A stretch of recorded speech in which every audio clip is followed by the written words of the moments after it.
On July 2, 2025, Peter Thiel and Palmer Luckey announced the creation of Erebor Bank, a crypto institution built for billionaires. Who are they? Why would a PayPal founder and a VR engineer build a bank from scratch? What do they know about money that others don't? Let's go back to where it started. Peter Thiel co-founded PayPal, sold it to eBay for $1.5 billion in 2002, and became one of Silicon Valley's richest young founders. In 2004, he invested $500,000 in Facebook for about 10% of the company, a move worth billions later. Thiel wasn't just chasing wealth, he was building influence across money, media, and data. In 2004, Thiel founded Palantir Technologies, a data analysis company partly financed by Thiel, the CIA's venture arm. Palantir's mission? Make intelligence digital. Its software turned chaotic data into patterns governments could act on. It made Thiel something rare in tech, a man trusted by billionaires and national security agencies alike. Palmer Luckey took a different path. In 2012, at 19, he built Oculus VR in his garage. 2 years later, he sold it to Facebook for $2 billion in cash and stock.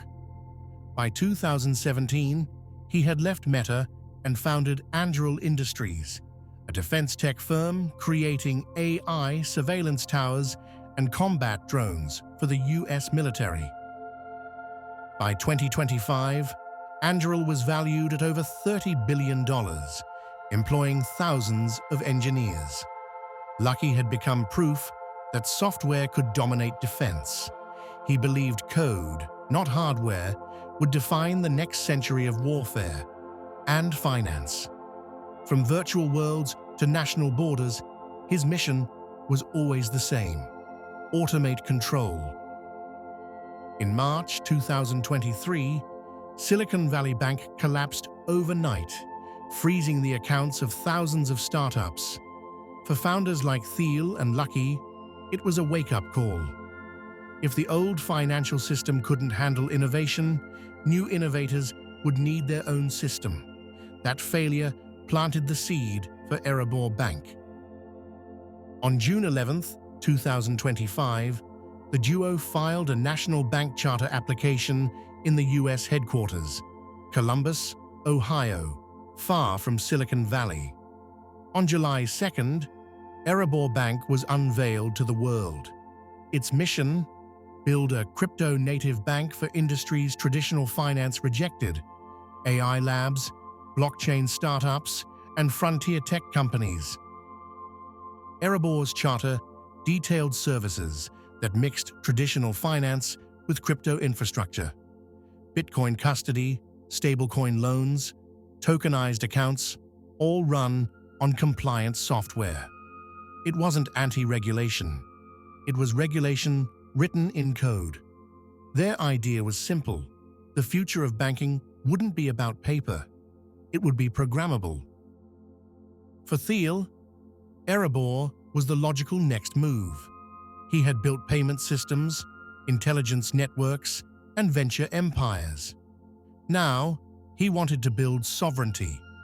In a world where money moves faster than law, a private tech-run bank could become the new fortress, one that governments couldn't easily reach. Luckey brought the hardware security mindset. At Anduril, he learned to build systems that can't be hacked, jammed, or shut down. At Erebor, he applied the same philosophy: resilience first. Every transaction would be logged, verified, and backed by both cryptography and federal standards. A bank designed to never go dark. Thiel wasn't just a billionaire, he was a political player. He backed Donald Trump's 2016 campaign with $1.25 million and later served on the transition team. To him, power wasn't in politics itself, but in funding it. Erebor would extend that philosophy, shaping finance from outside the government's reach. Thiel's support for Trump wasn't ideology, it was strategy. He believed Silicon Valley had become a monopoly of thought. By funding Trump, he tested how far a tech billionaire could influence government. Erebor echoed the same experiment, this time with money itself. Could private code replace public policy?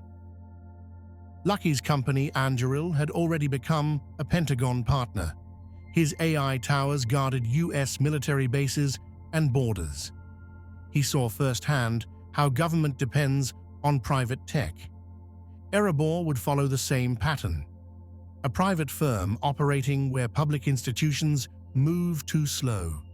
If Anduril secured land, Erebor would secure capital.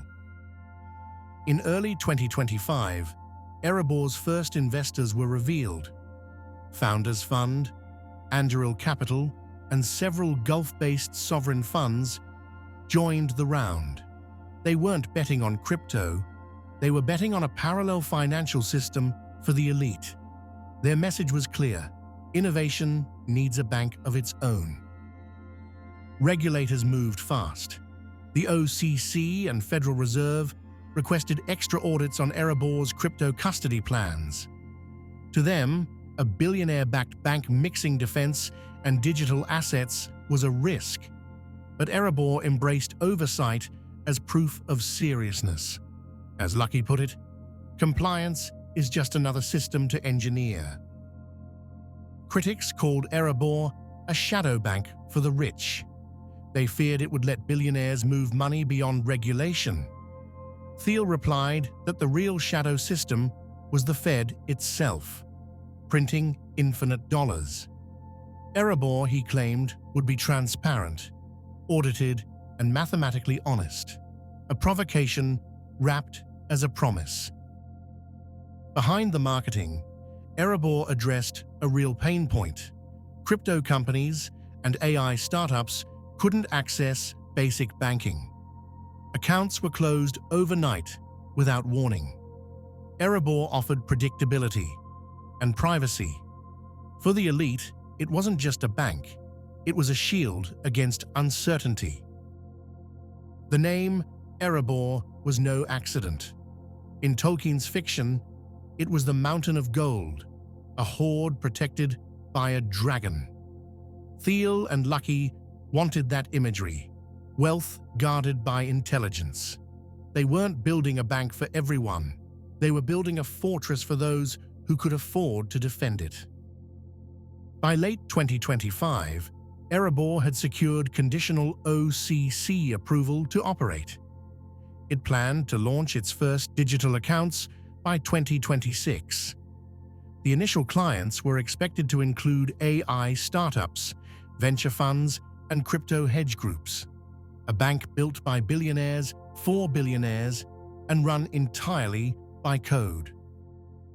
Still, many question the real goal. Is Erebor a financial innovation, or a way to store power outside the state? With ties to defense, crypto, and politics, its founders control the infrastructure of information and money. That combination has never been purely economic. Supporters see Erebor as the next logical step after Bitcoin, the institutional layer for digital sovereignty. Critics call it the privatization of finance itself. But both agree on one thing. It marks the moment when technology stopped asking permission. The world didn't vote for Erebor. It just appeared. Inside Erebor, every asset is traceable, every rule auditable. Thiel calls it mathematical integrity. To supporters, that sounds like transparency. To critics, it's surveillance with a smile. Either way, the code doesn't forget. Once you enter Erebor, your wealth is protected and watched. Luckey and Thiel rarely speak publicly about Erebor. Its website remains a placeholder. No downloads, no apps. But behind closed doors, recruiters Hire engineers from SpaceX, Coinbase, and Palantir. The goal is clear: build a bank that thinks like a startup, but endures like a nation. Erebor is more than a bank. It's a test of who owns the future, governments or technologists. From Silicon Valley to Washington, that battle has already begun. And for now, the code is winning. Erebor represents a new kind of power, one that writes its own rules, and whether you admire or fear it, you can't ignore it.